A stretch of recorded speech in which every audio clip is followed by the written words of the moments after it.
Alors, je suis celui à qui revient la lourde tâche, lourde charge, de vous aider à tout savoir sur les gilets jaunes. Bon, c'est assez terrible, je ne sais pas si je serai à la hauteur d'une telle feuille de route, mais peut-être pour entamer, je voudrais revenir sur un appel que nous a lancé Guillaume. Guillaume nous appelle aujourd'hui, et je crois que c'est l'objet de tout ce week-end. Il nous appelle à nous saisir de la nouvelle question sociale. Nous saisir ensemble de la nouvelle question sociale.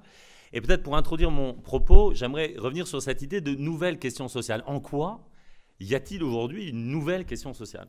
En quoi le social nous affronte-t-il d'une manière nouvelle? En quoi il nous appelle à de nouveaux types d'actions? En quoi il nous fait nous affronter à de nouvelles problématiques? Je crois que Guillaume a raison quand il parle de nouvelles questions sociales.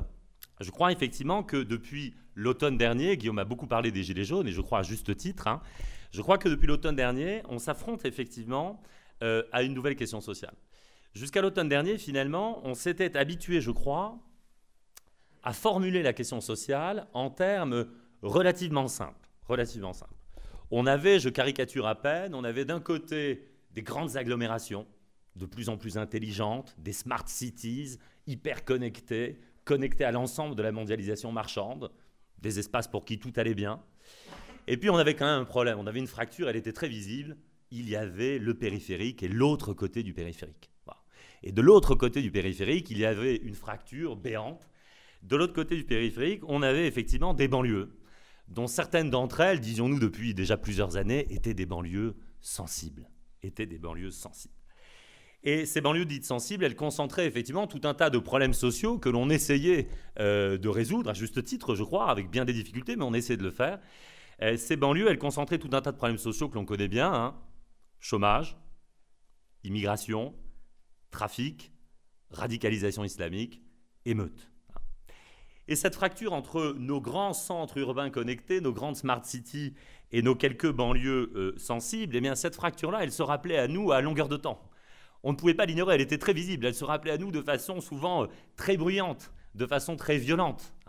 Certaines de ces banlieues sensibles, comme on dit, effectivement, elles n'hésitaient pas de temps en temps à se lever pour brûler des voitures.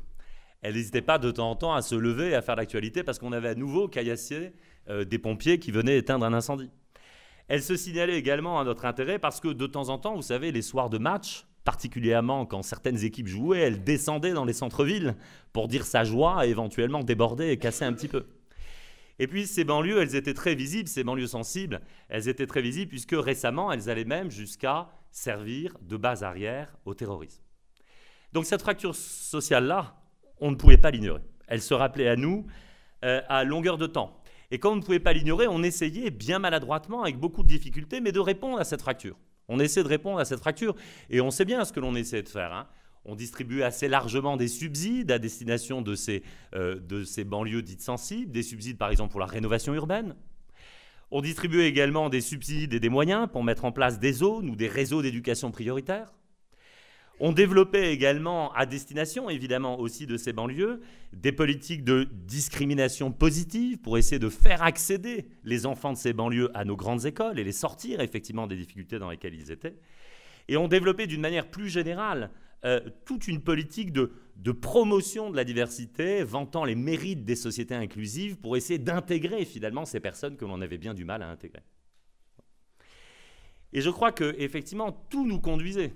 La visibilité, le bruit, la violence, effectivement, de ces banlieues, tout nous conduisait à concentrer finalement tous nos efforts de l'autre côté du périphérique, aux frontières immédiates de la métropole, et à ne pas regarder beaucoup plus loin.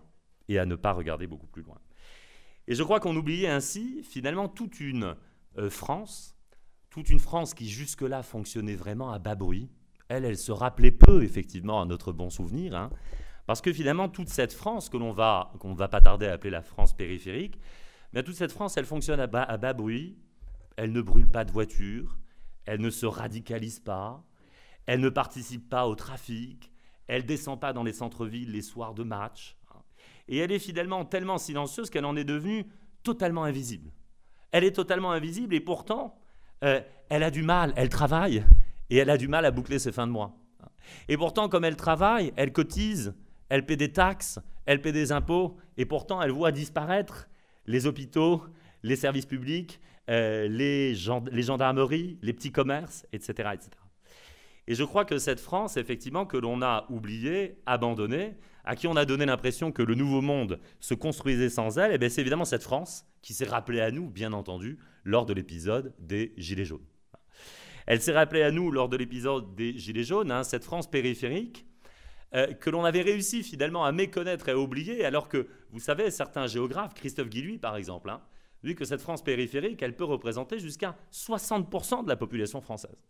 On avait réussi à sortir de l'histoire, à organiser l'invisibilité de cette France qui fonctionne à bas bruit, mais qui pourtant représente 60% de la population française. Et cette France, évidemment, elle est au cœur, je crois, de ce que Guillaume appelle la nouvelle question sociale. Il faut nous habituer, effectivement, à regarder un peu au-delà du périph' et à tenir compte, effectivement, de cette France des grandes périphéries que l'on a oubliées, que l'on a abandonnées et qui souffrent. Cette France, on l'a tellement abandonnée, et elle nous pose vraiment, je crois, de façon essentielle cette nouvelle question sociale, on l'a tellement abandonnée que dans son dernier ouvrage de politiste, Jérôme Fourquet nous donne quelques résultats tout à fait saisissants, notamment en matière d'ascension sociale. Jérôme Fourquet nous rappelle que cette France périphérique, cette France qui est bien au-delà du périph', on l'a tellement oublié qu'aujourd'hui, la probabilité d'ascension sociale d'un jeune de Seine-Saint-Denis est bien supérieure à la probabilité d'ascension sociale d'un jeune de Guéret ou d'Issoudun. Elle a disparu des radars, cette France. Et c'est effectivement cette France oubliée qui est au cœur de la nouvelle question sociale dont nous parle Guillaume, et qui a été au cœur, me semble-t-il, bien sûr, du mouvement des Gilets jaunes.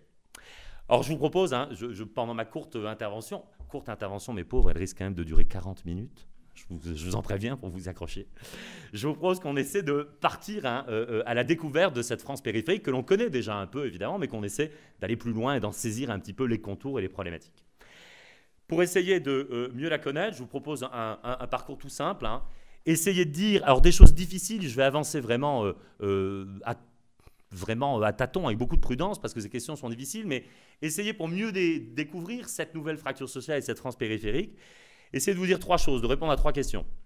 Tout d'abord, essayez de comprendre qui sont-ils. C'est qui cette France périphérique dont Guilluy nous dit effectivement qu'elle représente 60% de la population française. Donc première question, qui sont-ils? Deuxième question, j'essaierai de répondre à la question de savoir que disent-ils, quel est le discours central, quelles paroles ils prennent pour nous dire quoi. Donc qui sont-ils, que disent-ils? Et puis enfin, j'essaierai de répondre à une troisième question qui est de savoir que veulent-ils. Que veulent-ils, à quoi nous invitent-ils, comment nous mettent-ils en route? C'était le plan. Qui sont-ils? Que disent-ils? Et que veulent-ils? Voilà. Alors, premier point, qui sont-ils? Alors, bien sûr, et là, il faut être prudent, la sociologie de ce mouvement, elle est très complexe. Vous savez qu'on a un mouvement très peu organisé, sans chef de file, sans coordination, sans syndicat, sans parti politique. Donc il est très difficile d'en cerner très très précisément les contours, de dire qui sont effectivement les gilets jaunes, d'autant plus qu'au-delà des gilets jaunes qui ont réellement mis un gilet et qui sont venus occuper nos centres-villes pendant le week-end, il y a tout un tas de sympathisants que l'on trouve dans tous les milieux. Souvenez-vous qu'au plus fort du mouvement, plus de 70% des Français se disaient sympathisants des gilets jaunes. La violence des derniers temps a un peu refroidi, évidemment, les volontés de sympathie. On est tombé à 47. Mais au plus fort du mouvement, on avait une très grande majorité de Français qui se disaient sympathisants de ce mouvement. Donc évidemment, on peut trouver chez les Gilets jaunes n'importe quel type de Français, et la sociologie est très très diverse. Néanmoins, je crois qu'au fil des études qui ont été conduites par beaucoup de collègues autour de cette sociologie des Gilets jaunes, on finit, vous savez, par avoir une idée assez précise du Gilet jaune idéal typique, comme disent les sociologues. L'idéal type du Gilet jaune, à quoi ressemble-t-il? Eh bien, on commence finalement à le savoir. On le sait, qu'est-ce qu'on peut en dire? On peut dire évidemment que ce Français périphérique, ce gilet jaune, tout d'abord c'est un actif. C'est quelqu'un qui travaille. Il travaille. Il est peu diplômé et il habite dans le grand périurbain. Donc le grand périurbain, les gilets jaunes sont le plus représentés dans une distance supérieure à 40 km des grandes agglomérations. Donc il travaille, il est peu diplômé et le cœur battant effectivement du mouvement se situe à plus de 40 km des grandes agglomérations. Il occupe effectivement des emplois faiblement qualifiés. Il est aide-soignant, aide à domicile, femme ou homme de ménage, ouvrier, chauffeur routier, caissier, artisan, agriculteur. Si l'on va un peu plus loin, il faut comprendre que cette sociologie des Gilets jaunes, elle s'accompagne également d'une sociologie des mobilités. Et ça, c'est très important, évidemment, pour comprendre la crise. Elle s'accompagne d'une sociologie des mobilités, puisque, bien sûr, le gilet jaune qui habite à plus de 40 km des grands centres urbains, c'est quelqu'un qui, évidemment, habite loin de son travail, souvent loin du supermarché où il va s'alimenter. Il a de moins en moins de commerce dans les petits centres-bourgs dans lesquels il habite. Il est souvent également loin de l'école de ses enfants. Et donc, effectivement, pour le gilet jaune, il est effectivement très dépendant de sa voiture. La voiture, c'est l'outil absolument indispensable de son mode de vie. Il en a besoin pour se ravitailler au supermarché, pour aller travailler, pour aller chercher ses enfants à l'école, etc., etc. Et ce monde des gilets jaunes de la France périphérique, c'est le monde des petits déplacements ultra fréquents effectués en voiture. Plusieurs dizaines de kilomètres par jour, des migrations pendulaires, des migrations à l'école, des migrations pour aller remplir son caddie, etc., etc. Et bien sûr, ce monde de la voiture, ce monde des petits déplacements ultra fréquents effectués en voiture, eh bien, il contraste énormément avec la mobilité des habitants des métropoles. Les mobilités des habitants des métropoles qui, eux, se déplacent en général, évidemment, soit à pied, soit en transport en commun, soit à vélo, soit même en trottinette, mais effectivement extrêmement peu en voiture. Et ce métropolitain, de temps en temps, quand il quitte sa trottinette, ça n'est pas pour sauter dans sa voiture et réaliser toutes les mobilités du gilet jaune. Non, non, quand il quitte sa trottinette, c'est pour quelques rares, mais relativement fréquents, quand même très longs déplacements qu'il effectue en TGV ou en avion. Et donc, on a vraiment deux catégories de la population avec des modes de vie qui sont très différents. De manière à peine caricaturale, pour donner une image, on pourrait dire que finalement, ce monde de la périphérie et ce monde des métropoles, il oppose l'homme de la route, le français périphérique, pour qui la voiture est le cœur indispensable, la condition de possibilité de son mode de vie. On ne peut vivre à plus de 40 km de centre urbain que si l'on a une voiture, on est un homme de la route. Alors qu'évidemment, le métropolitain, peut-être vous et moi, on est en plein cœur de Paris, évidemment, nous sommes avant tout des hommes de la rue. Des hommes de la rue. Et de plus en plus de choses, évidemment, nous opposent. Nous, les hommes de la rue, je dis nous, parce que j'imagine certainement qu'une grande partie d'entre nous vivons soit à Paris, soit dans des grandes métropoles. Pour vous et moi, la problématique de la voiture, mais rien n'est plus has-been, rien n'est plus ridicule. On ne la croise plus jamais, sautant de trottinettes en TGV, en avion, en métro, etc. etc. Alors que, évidemment, tout ce qui concerne la voiture, eh bien, l'homme de la route, le français périphérique, c'est pour lui tout à fait central. C'est la condition de possibilité de son mode de vie, c'est une part tout à fait incompressible, évidemment, de son budget mensuel, et donc tout ce qui touche à la voiture le concerne, évidemment. Bien sûr, ça le concerne. L'augmentation des taxes sur l'essence, bien sûr, ça le concerne. Le prix des péages, bien entendu, ça le concerne. La multiplication des radars, bien entendu, c'est central. La question du contrôle technique, bien entendu, central. Autant de choses qui paraîtront, mais ridicules, des broutilles, pour l'homme de la rue et pour le métropolitain qui le regardera au mieux avec un peu de commisération. Donc on a effectivement très largement un homme de la route et un homme de la rue qui vivent dans des mondes de plus en plus différents. Et on comprend comment effectivement s'attaquer à la voiture, à tout ce qui tourne autour de la voiture, a pu déclencher évidemment les mouvements que l'on connaît. Si on veut aller un peu plus loin, il faut dire aussi bien sûr que ce français périphérique, ce gilet jaune pour aller vite, d'où vient-il ? Il faut bien avoir en tête, bien sûr, même si on le sait, on le devine, il est le produit d'un mouvement extrêmement fort qui a traversé nos sociétés depuis 30 à 40 ans. Ce gilet jaune, ce français périphérique, il est le produit de la métropolisation de nos territoires. Qu'est-ce que c'est que la métropolisation de nos territoires ? C'est tout simplement la concentration extrême au cours des 40 dernières années, concentration extrême dans les grandes villes, dans les grandes agglomérations, de l'emploi et des services. Le fait qu'évidemment, le lieu du développement économique, le lieu de la richesse, le lieu de la croissance, c'est devenu comme jamais, effectivement, dans notre histoire, les grandes métropoles. Tout se concentre dans ces grandes métropoles. Pourquoi un tel mouvement de métropolisation ? Eh bien, cette métropolisation, comme le disent certains collègues géographes, cette métropolisation, elle est, jolie formule, la trace urbaine de la mondialisation. Elle est la mondialisation inscrite dans notre territoire, bien sûr. Inscrite dans notre territoire. Pour quelle raison ? Parce qu'elle est le fruit direct, la métropolisation bien sûr, de la libéralisation des échanges sur les marchés des biens et services, sur le marché des capitaux, qui ont conduit nos entreprises au moment où s'ouvrait la libéralisation et au moment où elles subissaient un changement gigantesque dans le mode de gouvernance de leur entreprise qu'on a appelé la financiarisation et qui poussait effectivement à générer toujours plus de profits. Eh bien, cette libéralisation des échanges de biens, de services et de capitaux, elle a poussé nos entreprises à construire des systèmes de production à l'échelle mondiale, à éclater complètement leur système de production à l'échelle mondiale, à construire ce que les économistes spécialistes appellent des chaînes de valeur globales.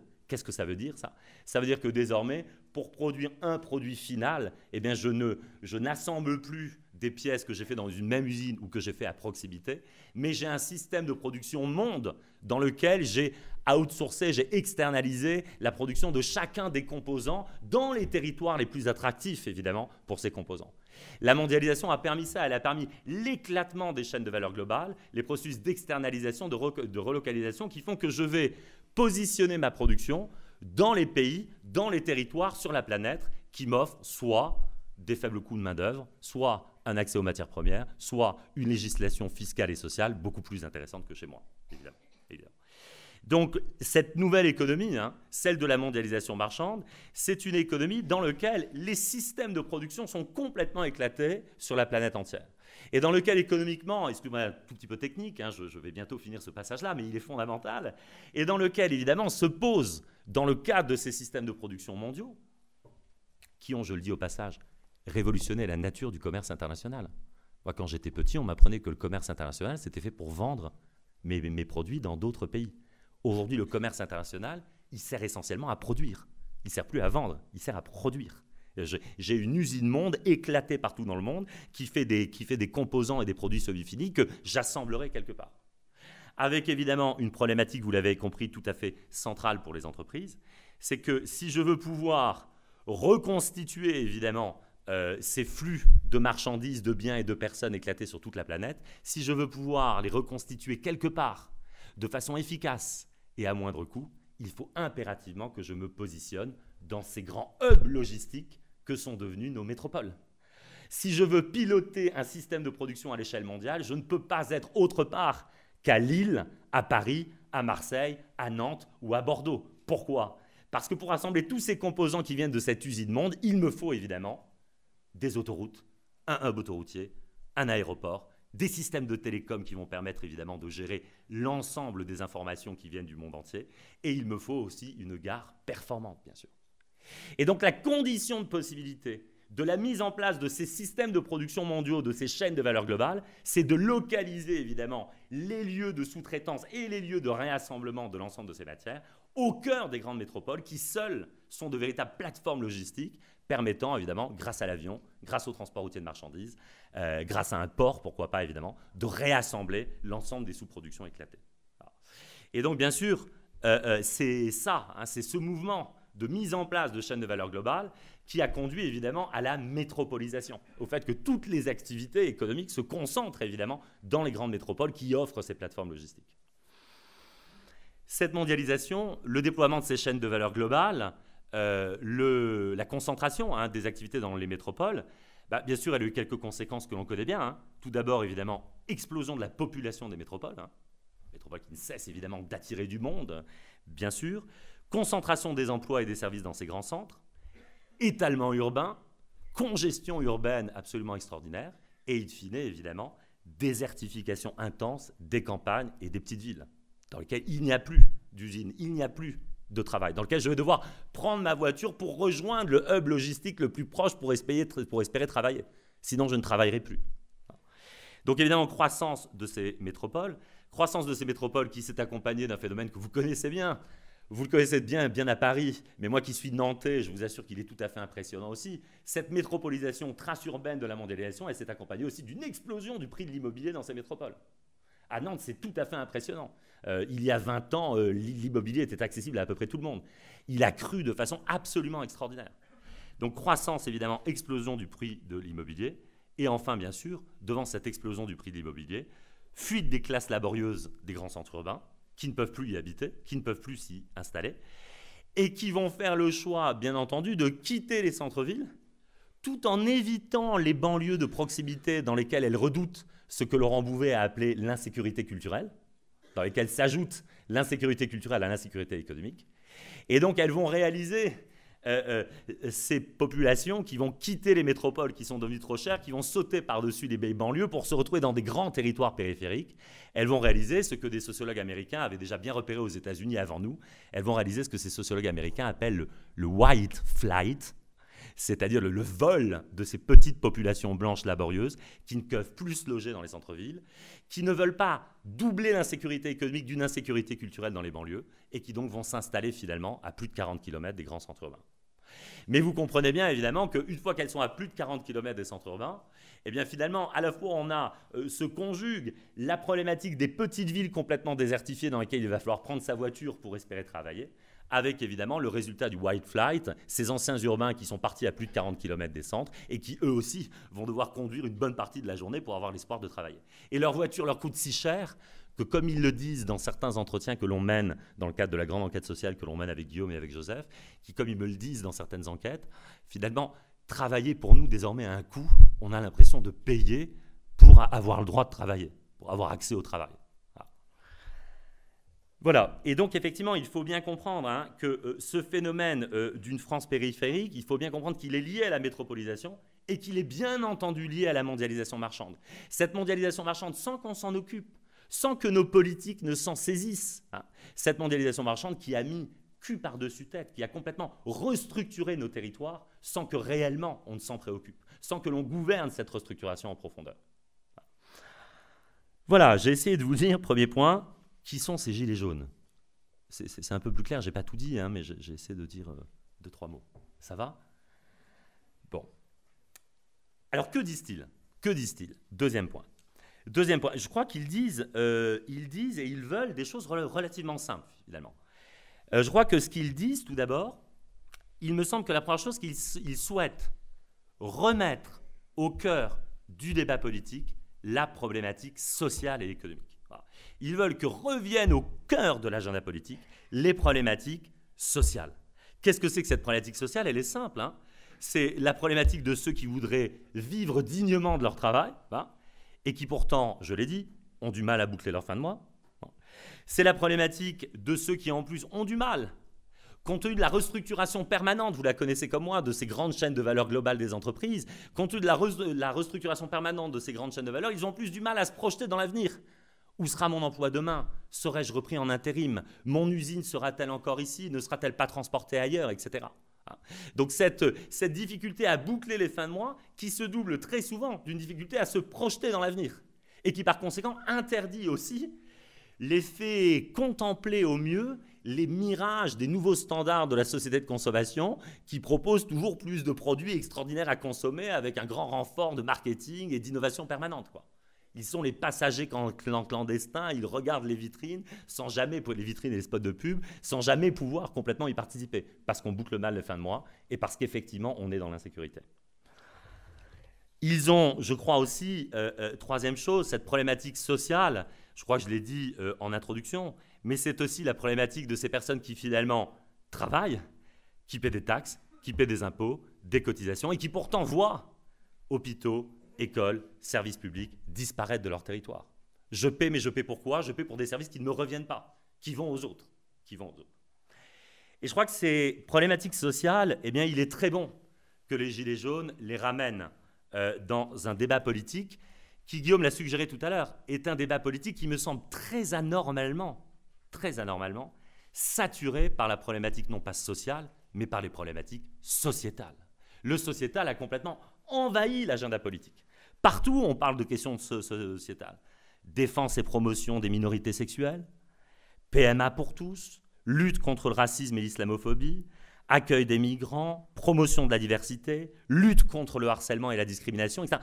Autant de problèmes qui font la une, effectivement, de nos journaux et qui font l'essentiel de nos débats et qui sont des problèmes qui ratent complètement, évidemment, la problématique des Gilets jaunes de 60% de la population française, de ce Français périphérique. Qui les rate d'autant plus qu'elle peut même de temps en temps un petit peu les martyriser parce que à ces problématiques sociétales s'en ajoute une dernière et elle s'ajoute à bon droit, à juste titre, bien sûr, à juste titre. Mais elle s'accompagne désormais, évidemment, toutes ces problématiques sociétales que j'ai évoquées, de l'arrivée d'un nouveau catéchisme écologique extraordinairement porté notamment par les citadins, et dont chacun des énoncés, chacune des tables de la loi semble être une condamnation directe du mode de vie de ces Français périphériques. Le Français périphérique, celui qui roule encore dans la bagnole polluante, qui sent mauvais, quel abruti, une bonne trottinette lui ferait du bien.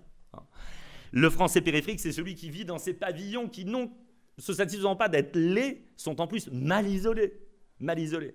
Et puis enfin, le français périphérique, pauvre homme, il se nourrit dans les supermarchés. Alors ça, abomination évidemment, avec ces produits qui viennent du bout du monde, ces produits cheap, et qui évidemment détruisent eux aussi la planète. Chacun des articles, évidemment, de ce nouveau catéchisme semble sonner comme une condamnation de ce qu'il est et de la façon dont il vit. Alors même qu'évidemment, les citadins et les métropolitains se moquent un peu de nous, vous vous en doutez bien. Parce que la condition de possibilité de la richesse de ces métropolitains, c'est quoi? C'est justement qu'ils sont dans des hubs connectés à la mondialisation. Ça veut dire que quoi? Ils sont au cœur des trafics de la mondialisation. Ils sont au cœur du trafic aérien, au cœur du trafic maritime, au cœur du transport routier de marchandises qui a explosé partout dans le monde, évidemment, en même temps que la mondialisation se mettait en place. Autrement dit, évidemment, que pèse la voiture des Gilets jaunes rapportée, évidemment, au transport maritime, au transport aérien ou au transport routier de marchandises? C'est une plaisanterie. Et pourtant, c'est la condition de possibilité des trottinettes dans les centres-villes, bien sûr. Je ne peux vivre que si je suis au cœur de ces grands hubs. D'où, évidemment, un sentiment, vous comprenez bien, de mépris croissant que peuvent ressentir, évidemment, nos Français périphériques. Et vous voyez, ils ont cette impression, je crois, d'être dans un agenda politique totalement occupé par le sociétal, qui montre finalement beaucoup de sollicitude pour les minorités culturelles et pour la planète, et encore une fois, certainement et dans une certaine mesure à bon droit, bien sûr, à bon droit, mais qui montre énormément de sollicitude pour les minorités culturelles et pour la planète, en même temps, évidemment, qu'elle en montre bien peu à l'endroit du français périphérique et qu'elle entretient son invisibilité. Son invisibilité. Alors, que veulent-ils? Que veulent-ils, ces Français périphériques? Je vais dire là aussi une chose très simple. Je suis moi-même un peu navré par le caractère assez banal de ce que je vais vous dire maintenant, mais il me semble que ces Français périphériques, ils veulent avant tout sortir de l'invisibilité. Ah, on l'a tous dit, on a tous plaisanté là-dessus, mais si je mets un gilet jaune sur la route, c'est pour qu'on me voie et qu'on me voit bien, qu'on me voit peut-être enfin, que je ne sois pas percuté sur le bas-côté, quoi. Je veux compter. Eh bien, je crois effectivement qu'ils veulent sortir de l'invisibilité. C'est bien pour ça qu'ils mettent un gilet jaune. Et je crois qu'ils demandent une première chose, et toutes les grandes enquêtes sociologiques le montrent bien, toute cette partie de la France qui veut sortir de la société du mépris et qui veut être reconnue. Vous les lisez comme moi. Il y a une soif de reconnaissance, mais on le comprend. Je veux sortir de l'invisibilité, je veux être vu, je veux apparaître dans les radars de la société. Je veux que mes souffrances soient vues, je veux que mes compatriotes s'en saisissent, je veux qu'on change de politique. Ils veulent apparaître dans les radars de la société.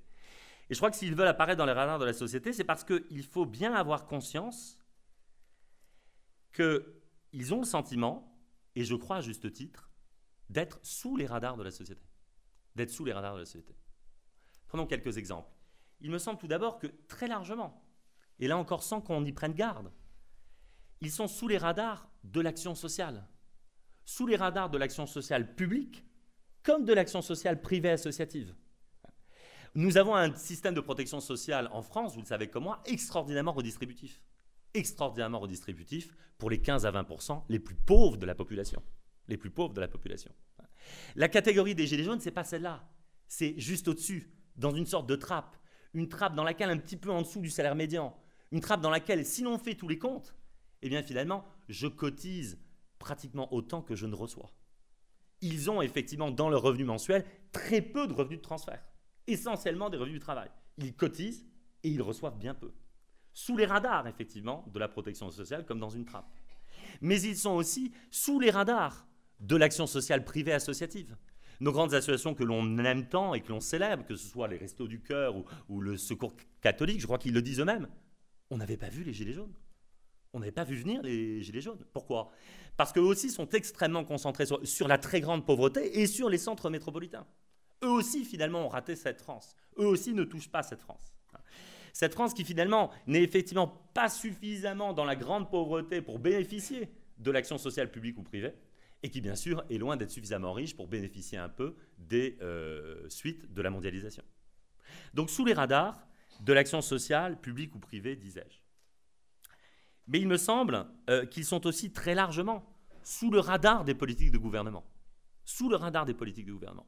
Sous le radar des politiques de gouvernement qui, finalement, que l'on soit à gauche ou à droite, continue assez tranquillement depuis 30 ans une sorte de mainstream politique. mainstream politique, une sorte d'alternance unique, comme dit Michéa, vous savez, alternance unique qui en gros a toujours les mêmes ingrédients, alors avec des curseurs un peu plus poussés là ou là, mais enfin en gros les mêmes, hein.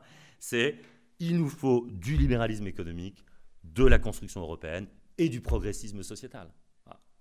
Et évidemment, dans ces trois types de politiques, il n'y a pas de place pour la France périphérique.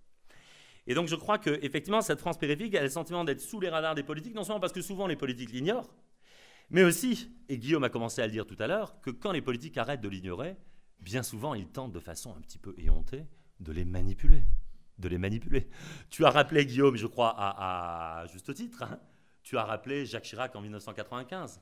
Il est au fond du trou, la droite orléaniste, baladurienne, va prendre le pouvoir, libérale, etc. Eh bien, il nous sort la droite du peuple, la droite sociale, la droite gaulliste. Il y a une fracture sociale et je vais m'en occuper. C'était beau, peut-être certains même ont voté pour lui. Évidemment, ça n'aura pas duré 3 mois pour que lui aussi revienne, bien sûr, sur le mainstream libéral et technocratique. Mais il s'était fait élire sur la fracture sociale. Idée de génie, évidemment. Sauf que, bien sûr, en 2005, on fait à peu près la même chose. En 2005, on continue, on pousse encore un peu plus les feux d'une construction européenne très largement marchande. On fait voter autour du traité constitutionnel européen. Toutes les études montrent que la France vote contre, ça vous le savez, mais toutes les études montrent évidemment que qui vote contre? Majoritairement la France périphérique. Majoritairement la France périphérique.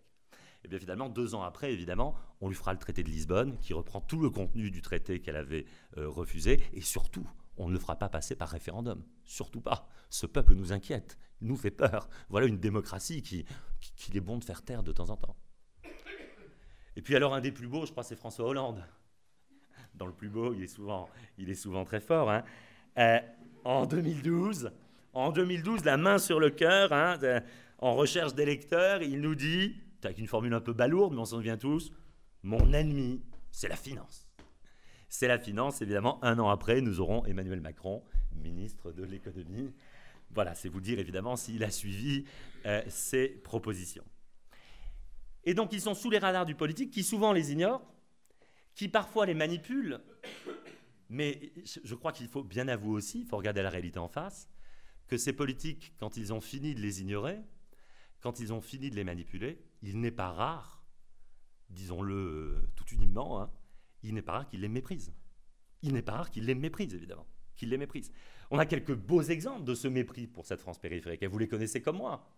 Wauquiez, lui-même, à la recherche de quelques voix, évidemment, semble prendre fait et cause pour les Gilets jaunes, ce qui irrite, bien sûr, Benjamin Griveaux. Et Benjamin Griveaux monte sur ses grands chevaux en nous disant « Mais Wauquiez se préoccupe de cette France, je cite, qui fume des clopes et qui roule au diesel. » Et il ajoute, comme si ce n'était pas suffisamment méprisant, « Ça n'est pas la France du XXIe siècle que nous voulons. » Il les sort de l'histoire. Benjamin Griveaux a voté que la France périphérique sortait de l'histoire. Bah, je dirais, Agnès a bien voté que désormais, une maman peut être un papa, donc ils sont prêts à tout. Hein. Il suffit de voter, vous voyez, la loi peut tout. Ils sortent de l'histoire. Benjamin Griveaux dit ça. Benjamin Griveaux, en n'ayant tiré aucune leçon déjà de la faillite du Parti démocrate américain, qui s'affronte un peu aux mêmes choses, évidemment des délires d'Hillary Clinton, qui, pour qualifier les périphériques américains, les enfants de la Rust Belt, de la ceinture de rouille, hein, du chômage et de la désindustrialisation américaine, qui ont voté massivement pour Trump, hein, vous vous souvenez, Hillary Clinton n'hésitait pas à dire que c'était, je le dis avec mon accent anglais terrible, a basket of deplorables. Alors, comment le traduire? Enfin, un ensemble de déplorables. Et au cas où vous ne sauriez pas ce que sont les déplorables, elle ajoutait, ils sont sexistes, homophobes, racistes. Il est urgent de les sortir de l'histoire, bien sûr, de les sortir de l'histoire. Et signe évidemment de ce mépris, de cette sortie de l'histoire, signe, s'il en fallait encore un, d'une véritable sécession de nos élites qui a divorcé d'avec son peuple, et qui souhaite, je crois, divorcer d'avec son peuple, on a évidemment la sortie de Raphaël Glucksmann. Raphaël Glucksmann, tête de liste du Parti socialiste aux européennes. Et que nous dit Raphaël Glucksmann dans une interview? Il nous dit, il faut que je vous avoue, et l'aveu est terrible, mais vous allez voir, il dit quelque chose d'intelligent après quand même. Il nous dit, moi, Raphaël Glucksmann, je me sens aujourd'hui beaucoup plus chez moi à Berlin ou à Londres qu'en Picardie. Et là, tout est dit sur la sécession des élites. Sauf qu'évidemment, Raphaël Glucksmann est intelligent, comme tous les autres, hein, mais là peut-être un peu plus. Il ajoute immédiatement, et c'est bien ça le problème. Eh bien, évidemment, c'est bien ça le problème. Bien sûr, bien sûr. Si l'on cherche encore, vous l'avez compris, si l'on cherche encore la vieille internationale ouvrière marxiste, si on la cherche encore, où est-elle? Ce qui est certain, c'est qu'on a de plus en plus trouvé, évidemment, la grande internationale des élites. La grande internationale des élites qui, effectivement, est partout, plus chez elle, partout dans le monde, que dans ses provinces, dans ses territoires et dans ses terroirs. Qui se sent beaucoup mieux, évidemment, dans n'importe quelle grande capitale économique dans lequel elle retrouve un mode de vie totalement standardisé pour les happy few, plutôt qu'évidemment à 50 km de chez elle, dans les petites villes ou dans ses campagnes. Enfin, ils sont sous les radars de l'aide sociale, ils sont très largement sous les radars des politiques, qui les ignorent, les manipulent et de temps en temps les méprisent. Je crois aussi qu'ils sont très largement sous les radars culturels. Ils n'existent plus dans notre culture et ils n'existent plus dans notre culture populaire. À tel point d'ailleurs qu'on s'est étonné l'année dernière, on l'a appelé le romancier des Gilets jaunes, lorsque Nicolas Mathieu a publié son prix Goncourt, Leurs enfants après eux, en disant « Incroyable, un romancier parle de la France périphérique ». Mais ça semblait à l'ensemble des critiques littéraires comme étant un événement à célébrer. Parce que, évidemment, dans la grande culture populaire, que ce soit à la télévision ou au cinéma, ils ont complètement disparu. Et ils ont complètement disparu au profit de quoi, je vous le donne en mille? Du sociétal, bien sûr. Le sociétal est omniprésent, évidemment, dans nos représentations télévisées ou cinématographiques. Partout, amusez-vous, regardez Plus belle la vie. Hein, j'espère que vous ne ratez pas Plus belle la vie, le quartier du Mistral, le centre de Marseille, enfin, merveille. Hein. Et qui voit-on dans Plus belle la vie? Mais dans Plus belle la vie, bien sûr, il y a partout des familles recomposées. Ne les appelez pas éclatées, hein, recomposées. Des familles recomposées. Il y a partout des minorités sexuelles. Partout. Il y a partout des minorités ethniques. Partout. Et qui vivent en parfaite harmonie, d'ailleurs. Parfaite harmonie. Il y a partout des femmes qui montent et qui sont discriminées et qui livrent leur combat et nous les suivons dans leur combat, etc. Ça, oui. Mais des gilets jaunes, aucun. Des gilets jaunes, aucun. Autrement dit, évidemment, que ce soit dans le plus grand soleil, enfin, vous ne connaissez pas du tout, vous êtes hors du monde quand même. Hein. Le plus grand soleil, c'est l'autre, Un plus grand soleil, c'est l'autre grande série que regardent plus de 5 millions de Français quand même. Il faudrait que l'on vive, nous aussi, avec notre peuple. Que ce soit effectivement dans Plus belle la vie ou dans Les plus grands soleils, il y a évidemment partout les minorités culturelles. Partout les minorités culturelles, avec la noble ambition, le patron de France 3 qui a lancé Plus belle la vie le dit, hein, avec la noble ambition de casser les stéréotypes, de construire l'image idéalisée d'une société inclusive, multiculturelle, etc. Et donc finalement, il y a des minorités culturelles absolument partout dans notre culture populaire, mais des majorités périphériques absolument nulle part. Absolument nulle part. Ne croyez pas que j'oppose, hein. Je pense tout à fait qu'il faut évidemment se préoccuper de nos minorités culturelles, bien entendu, bien entendu. Ce qui est délirant, c'est lorsque effectivement ces minorités culturelles et leurs difficultés ont complètement effacé évidemment 60% de nos compatriotes et leurs problèmes à eux, qui s'expriment beaucoup moins en termes sociétaux qu'en termes sociaux, évidemment. Qu'en termes sociaux. Et donc évidemment, si le français périphérique est aujourd'hui sous les radars de l'aide sociale, s'il est sous les radars de la culture populaire, s'il est sous les radars des politiques, eh bien ce serait absolument terrible s'il devait aussi passer sous les radars des chrétiens. Je crois qu'on ne peut pas, nous aussi, divorcer d'avec le peuple. On ne peut pas, nous aussi, divorcer d'avec les malmenés du nouvel ordre marchand. Il y a un génie chrétien, et je crois que Guillaume l'a rappelé, il y a un génie chrétien dans la défense du bien commun. Et ce bien commun, le plus grand des biens communs, c'est quoi? C'est la qualité de nos solidarités, de notre lien social. C'est ça le bien commun. Parce que nous, chrétiens, nous avons gardé ce secret de politique ancien qui est que le bonheur individuel, ça n'existe pas. Ça n'existe pas. Certains essaient de nous faire croire, mais c'est un oxymore. On n'est jamais heureux tout seul. On n'est jamais heureux dans une société dévastée. On n'est jamais heureux dans des territoires violents. On n'est jamais heureux au cœur des fractures sociales. Ça n'existe pas. On est toujours heureux avec, pour et par les autres. Et c'est ça le secret du bien commun que toute la philosophie politique chrétienne rappelle. Donc ils ne peuvent pas passer sous les radars, évidemment, des chrétiens. Et donc ce serait terrible si nous aussi, finalement, on ne traitait, et il faut les traiter, bien sûr, il faut les traiter, mais ce serait terrible si nous aussi, on ne traitait que les thématiques sociétales, en ignorant les souffrances économiques et sociales d'une part croissante de nos compatriotes. Ce serait terrible. Ce serait terrible même si l'on ne voyait pas que ces problématiques sociales et sociétales, Monseigneur Barbarin y reviendra demain, mais que ces problématiques sociales et sociétales, elles procèdent évidemment d'une même racine. Elles procèdent évidemment d'un même mal. Il ne faut pas les opposer puisqu'elles procèdent d'une même dynamique. Et qu'est-ce que c'est que ce mal? Qu'est-ce que c'est que cette dynamique? C'est évidemment la libération de puissances économiques absolument gigantesques suite au grand tournant libéral des années 80 qui a fait sortir de la boîte des puissances économiques absolument gigantesques tout en organisant le recul du politique qui n'est plus là pour les encadrer, qui n'est plus là pour leur poser des limites, qui n'est plus là, effectivement, pour accompagner le peuple dans ses mouvements, et qui est, au contraire, de plus en plus inféodé à ces grandes dynamiques économiques. Grandes dynamiques économiques qui, depuis qu'elles sont passées au-dessus des États, évidemment, mettent en concurrence les régulations politiques et inféodent le politique. Et je crois que libérer à l'échelle mondiale et affranchi des limites du politique, ces puissances économiques, elles ont laissé notre nature exsangue, de plus en plus exsangue. Elles ont abîmé nos paysages. Elles ont mis, on l'a beaucoup vu, elles ont mis sans dessus-dessous nos territoires. Elles ont de plus en plus laminé nos petites classes moyennes. Elles ont également soumis le travail dans nos entreprises aux seules logiques financières et affadi terriblement pour chacun d'entre nous le sens du travail et le goût du travail, notamment pour les cadres qui, dans mes recherches, en témoignent à longueur de temps. Mon travail n'a plus de sens. Tout est bon, effectivement, pour uniquement participer à la conquête du profit. Je ne m'y retrouve plus. On affadit partout le sens du travail quand elles n'ont pas tout simplement épuisé les travailleurs.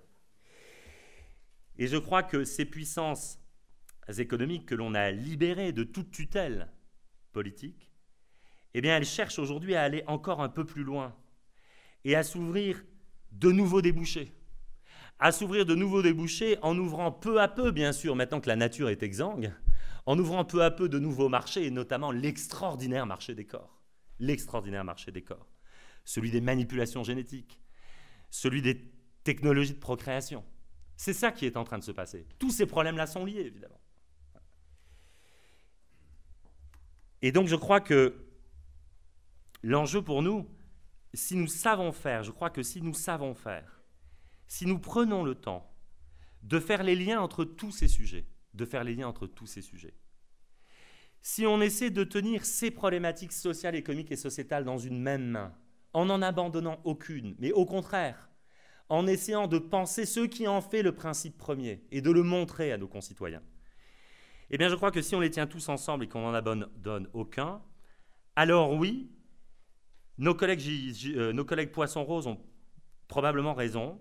Il sera effectivement possible de susciter un grand mouvement populaire et il sera effectivement possible de susciter un nouvel axe majoritaire dans lequel on emmènera effectivement beaucoup de monde et à partir duquel on pourra construire une autre politique.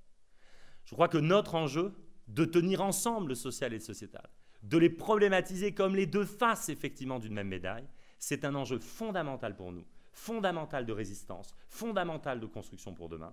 Je crois que c'est vraiment un des défis essentiels du nouveau catholicisme social que nous appelons de nos voeux. Merci beaucoup.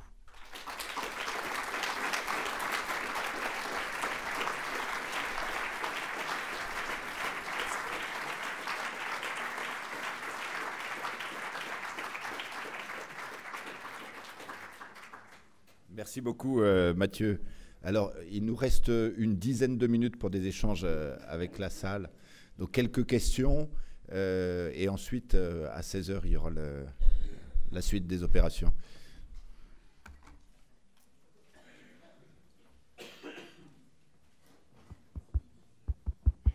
Un, deux, un, deux.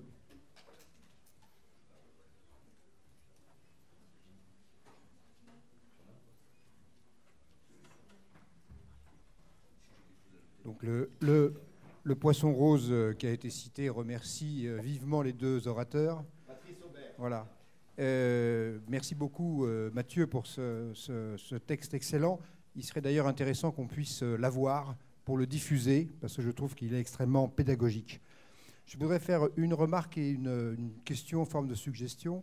La remarque, c'est qu'il ne s'agit pas simplement d'aller au-delà du périphérique, mais tu l'as bien dit, ce mouvement de métropolisation a concerné toutes les grandes villes de France, ce qui a expliqué les violences à Bordeaux, à Toulouse, à Marseille, à Lille. Et donc, ce n'est pas que les Parisiens qui sont concernés. Patrice, nous avons un périphérique à Nantes, hein. On l'appelle le périphérique, nous aussi. Hein. C'est parisien, mais tel que c'était expliqué, on pouvait penser que c'était le nôtre. Oui, voilà. Non. En bon parisien. Deuxième élément, les Poissons Roses viennent de travailler, viennent de lancer une enquête sur les invisibles. Et je pense que cette notion que tu as évoquée est vraiment au cœur de nos problématiques actuelles. J'espère qu'elle pourra être diffusée prochainement. Et cette enquête sur les invisibles nous interroge, enfin nous la prenons du point de vue politique. Qu'est-ce que cette montée des invisibles nous dit sur l'évolution du panorama politique et de l'action politique? Et on voit bien que le mouvement des partis politiques est complètement balayé, les échelons intermédiaires sont balayés, et qu'il faut que l'on repense différemment l'action politique, notamment avec ces nouveaux personnages qui sont les influenceurs.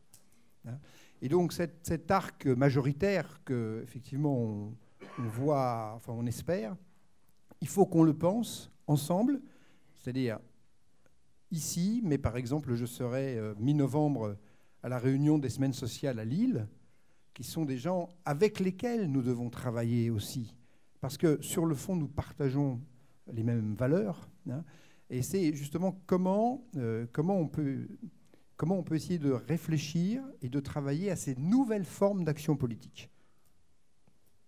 La question est difficile. Oui. Pardon ? À Toulouse. Oui.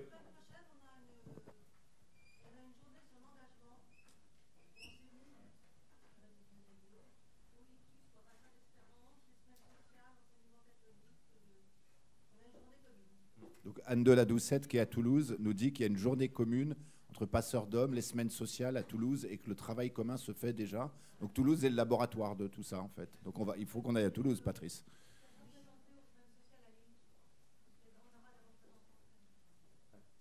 Et des représentants aux semaines sociales. Peut-être juste un mot. Tu le sais, Patrice, une des ambitions qu'on portait avec Joseph Touvenel, avec Guillaume, et puis avec l'ensemble des signataires, dont toi, c'était de dire, mais évidemment, est-ce que on partage bien le sentiment, tu vois, qu'il faut inventer de nouvelles formes d'action politique. Savons-nous comment faire? Mais non. Avons-nous envie de faire? Oui. Avons-nous envie d'expérimenter? Oui, évidemment, et avec d'autres. Et l'idée, effectivement, que l'on avait eue suite à l'appel au nouveau catholicisme social, c'est de se dire, évidemment, ne créons pas simplement, comme d'habitude, un énième laboratoire de pensée, hein, comme on dit en français, un think tank, mais essayons au contraire de créer, et là nous avions sacrifié à la mode, je mets à coup pas, mais de créer un do tank, tenez-vous bien, c'est pareil, hein. Donc faire, pour faire. Donc pour faire, un laboratoire dans lequel on ferait. Et donc effectivement, l'idée c'est que l'on puisse à la fois soutenir, participer à des initiatives locales, et en même temps être capable de les porter, de les donner à voir et de les partager. Bon. Moi je crois évidemment que l'action locale, ne l'oublions pas, hein, la politique locale, un maire, un conseiller municipal, il est en position de gouvernement. Hein. Et aujourd'hui, on le sait bien qu'en France, on est tous capables de donner 3-4 villes, et pas des aussi grandes que Toulouse, mais des beaucoup plus petites du fin fond de ma Bretagne à moi, dont on sait qu'aujourd'hui, elles font la une de la presse quotidienne régionale, parce que localement, le maire, l'école, le conseiller, mais le médecin, et pourquoi pas de temps en temps le curé, pas assez suffisamment à mon avis le curé jusqu'à maintenant, mais ça va venir, hein, et bien évidemment, ont inventé des modèles de fonctionnement de leur communauté différents, ont inventé des formes alternatives de vie ensemble. Et ce sont ces petits laboratoires, effectivement, qu'il faut aussi, je crois que c'est une partie du problème, qu'il faut être capable de repérer, de suivre, d'aider et d'inventer. Encore une ou deux questions. Oui, s'il vous plaît. Je voulais vous remercier pour la justesse de vos propos et vous faire un commentaire suivant. Je suis à la fois urbain et le week-end, au moins 2 sur 3 au-delà de la périphérie. Quand vous avez dit qui sont les gilets jaunes, je voulais souligner les femmes. Les femmes sur les ronds-points ont été incroyablement visibles et ont eu justement ce signe de reconnaissance que vous manifestiez. Et leur présence sur les ronds-points faisait qu'elles apaisaient la colère qui peut être plutôt masculine dans les bistrots. Voilà, ça c'est la première chose. Et la deuxième chose, elles apaisaient aussi, il n'y avait pas de violence, parce que c'est leur nièce qui travaillait à la succursale du Crédit Agricole dans la banque du village voisin. En l'occurrence, Saint-Amand-Montrond, c'est pas Issingeau ou Issoudun ou Guéret, mais c'est pas très loin. Voilà. Mais ce que je veux dire, c'est que la présence des femmes sur place a aménagé orienté beaucoup de discussions. Ça, c'est la première chose. Et la deuxième chose, quand vous dites les prêtres ou les chrétiens sont sous les radars, j'ai pu aller sur un rond-point avec un prêtre. C'était assez marrant de voir la réaction des gilets jaunes. Il disait enfin on les voit. Alors celui-là était visible parce qu'il avait l'habit qui était visible. Voilà. Il y a le gilet jaune d'un côté, il y a la soutane de l'autre. Ça reste visible. Et ça, c'était assez marrant. Et de voir à quel point les discussions qu'on peut y avoir, et c'était effectivement le reflet de ce que vous disiez, mais il y avait beaucoup d'échanges avec les femmes et qui étaient très riches. Et les femmes étaient également venues en diesel et elles fumaient la clope sur les ronds-points. Il y a eu un commentaire quand même dans les grands médias sur cette présence des femmes. Et il y a quelqu'un qui disait, quand les femmes sont là et qu'elles sont un peu en colère, ou qu'elles sont en colère, c'est que vraiment quelque chose ne va pas. Concernant les prêtres, les curés, il y a eu Monseigneur Ginoux de Montauban qui a publié un texte en pleine crise des Gilets jaunes, puisqu'il l'a publié entre le 1er et le 8 décembre, et qui est allé sur les ronds-points de Montauban. Il a été très bien accueilli. Il n'y a qu'une personne qui lui a dit « je ne serre pas la main au curé ». Et il lui a répondu, vous acceptez quand même lui de leur parler? Il a dit, bah oui, alors il pouvait parler. Et il a béni la crèche qui était là. Ils avaient une crèche, vous voyez, ces gilets jaunes de Montauban.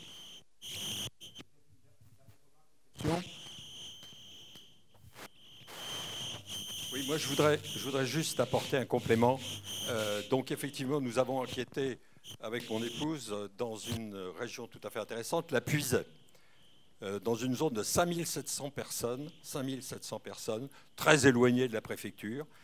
Et là, gilets jaunes, quasiment aucun. En réalité, sympathie pour les gilets jaunes, mais quasiment zéro gilets jaunes. Et une France abandonnée. Une France qui nous a dit sa souffrance, son abandon, et qui nous a dit, ce qui est tout à fait intéressant, pour l'instant, on ne bouge pas, parce que nous avons la chance d'avoir le soleil, d'avoir un cadre de vie sympathique et agréable. Voilà un petit peu ce que je voulais vous livrer. C'est très intéressant. 5700 personnes à l'abandon, à 60 km de la préfecture où désormais tout est, puisqu'il n'y a plus de poste, il n'y a plus de perception, il n'y a plus d'hôpitaux, il n'y a plus rien. 60 km qu'il faut faire en diesel et avec la clope. Donc voilà, voilà un petit peu. Donc, et cette France-là, ce n'est pas la France des Gilets jaunes. Et je crois que la France des Gilets jaunes n'est que un bout de ça. Mais il y a une France profonde. Dans les 60% que vous avez cités, il y en a en gros 45% qui ne sont pas gilets jaunes, qui ont de la sympathie pour les gilets jaunes. Et ces 45%-là, ils sont totalement à l'abandon. Et il y a un jour quelque chose qui va se passer. Vous vous référez à l'enquête sociale, vous avez fait l'enquête sociale. Oui, c'est ça, oui, absolument. On a renvoyé d'ailleurs 5 enquêtes. Mais à l'occasion de ces 5 enquêtes, en plus, on a beaucoup parlé avec des maires, avec des élus, etc. Et donc, moi, je vous livre ça. J'ai découvert des choses étonnantes.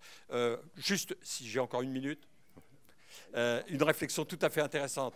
Un ancien éleveur qui me dit, voilà, j'élevais des chèvres, ok, je faisais du fromage de chèvre. Et évidemment, de plus en plus de contrôles tatillons, etc. Et un jour, il dit aux représentants de la direction de l'agriculture à Auxerre, il y en a marre, si ça continue, je vais arrêter. Bon, le type lui dit, mais monsieur, c'est comme ça, il n'y a rien d'autre. Bon, il envoie son dossier pour dire, j'arrête. Et le lendemain, le type l'appelle pour lui dire, mais comment je vais acheter du bon fromage de chèvre maintenant? Voilà, c'est ça, je dirais, le paradoxe de cette France.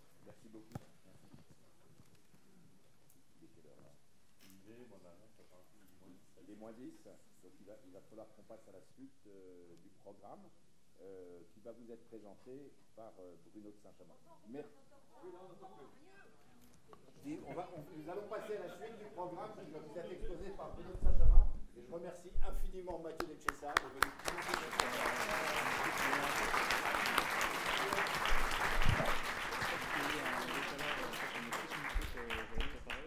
Merci beaucoup pour cette description qui, je suis sûr, nous aide à prendre conscience de cette réalité.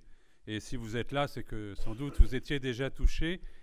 Et donc la question qui se pose est qu'est-ce qu'on peut faire, qu'est-ce que moi je peux faire à la hauteur de ce problème? J'ai lu un livre que je vous recommande, ce sont les Mémoires du cardinal Tuan. Je ne sais pas si vous avez lu ce livre. Il raconte qu'il a été très longtemps prisonnier dans une prison complètement fermée en béton. Le système de tout se dit, mais comment je pourrais sortir? Pas aucun contact avec l'extérieur. L'impression que le système vous a entièrement bétonné. Je crois que quelquefois, les catholiques, nous pouvons avoir dans le monde d'aujourd'hui ce sentiment d'être enfermés dans un système inexorable. Il raconte comment il s'en est sorti.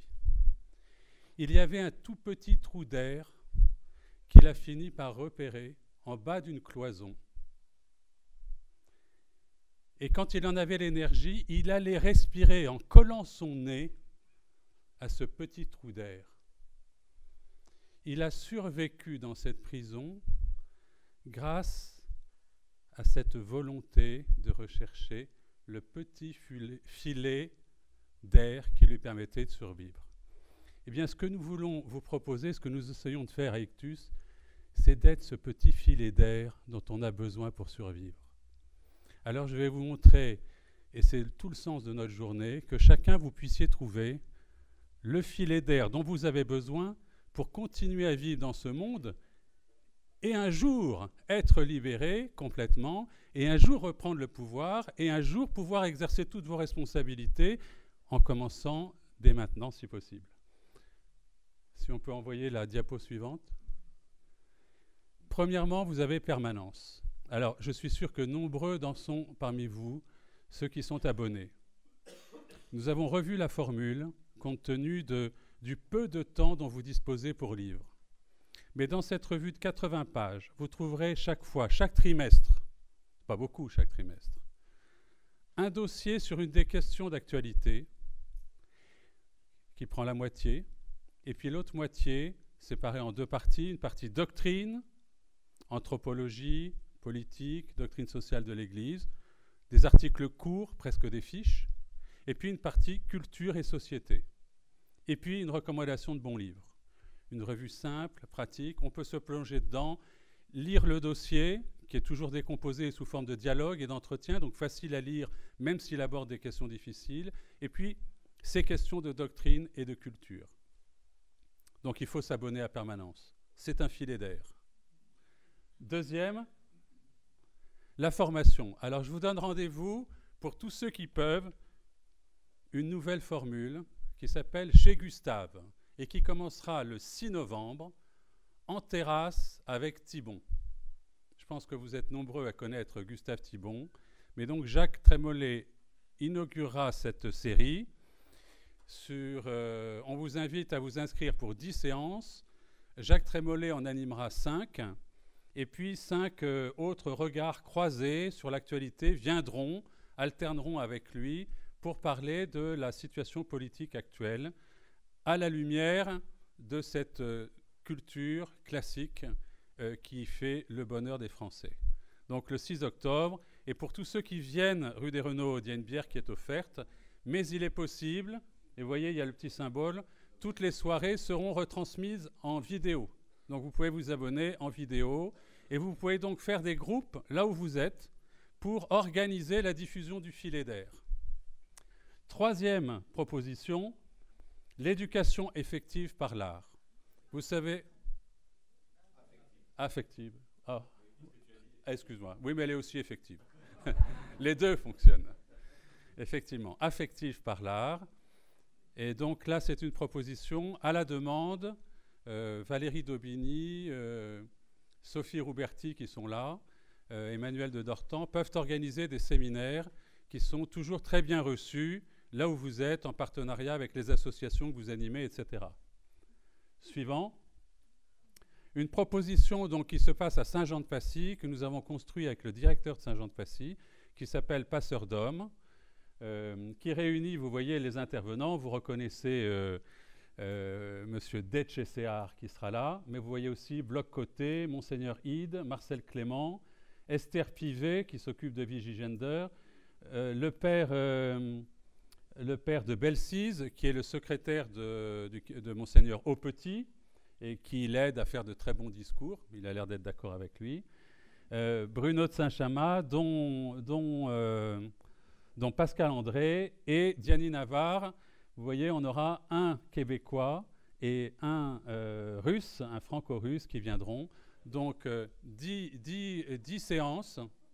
10 séances. Ça a un bon succès. La prochaine séance, la suivante, voilà, avec Monsieur Clément qui nous accueille dans son école sur le thème homme ou animal. Vous savez que c'est la grande question qui nous arrive avec la vitesse d'un TGV. Après le débat sur le gender, le grand débat, c'est que l'homme est un animal parmi d'autres et qu'il faut donc se battre pour les droits des animaux. Et puis il y a les droits spécifiques pour les hommes. Mais il vaut mieux, je ne sais pas si vous savez, c'est la théorie officielle de Peter Singer, vendu 1 million d'exemplaires. Il vaut mieux faire les essais médicaux sur les vieux qui ne sont pas conscients de la souffrance que sur les animaux qui sont conscients. D'accord ? Donc ça rejoint ce qui a été dit tout à l'heure sur ce grand marché de l'humain, qui est un grand marché de matière biologique pour les expériences. Donc, rendez-vous lundi soir. Vous pouvez venir vous inscrire tout à l'heure. Suivant. Je récapitule. Donc, permanence, filet d'air, passeur et les formations. Troisième, un certain nombre de petits manuels qui sont disponibles sur des questions précises. Par exemple, les vertus en politique. C'est un manuel que tout le monde... Je connais un monde fou de gens qui sont passionnés par la politique, mais qui ne savent pas quelles sont les vertus en politique. C'est dingue, quand on y pense. Hein? C'est un peu comme s'il y avait des ingénieurs qui refusaient de faire maths sup maths spé. Mais c'est la réalité. Les vertus politiques sont nécessaires. Le droit naturel, un ouvrage de Jean Housset, vous pourrez voir sur le stand Ictus tous ces manuels qui peuvent vous servir et qui sont conçus pas trop gros. On peut les mettre dans la poche et on peut les travailler en groupe. Et enfin, dernièrement, pour récapituler, pour créer du lien, une proposition, le nouveau catholicisme social. C'est ce qui nous a été présenté tout à l'heure.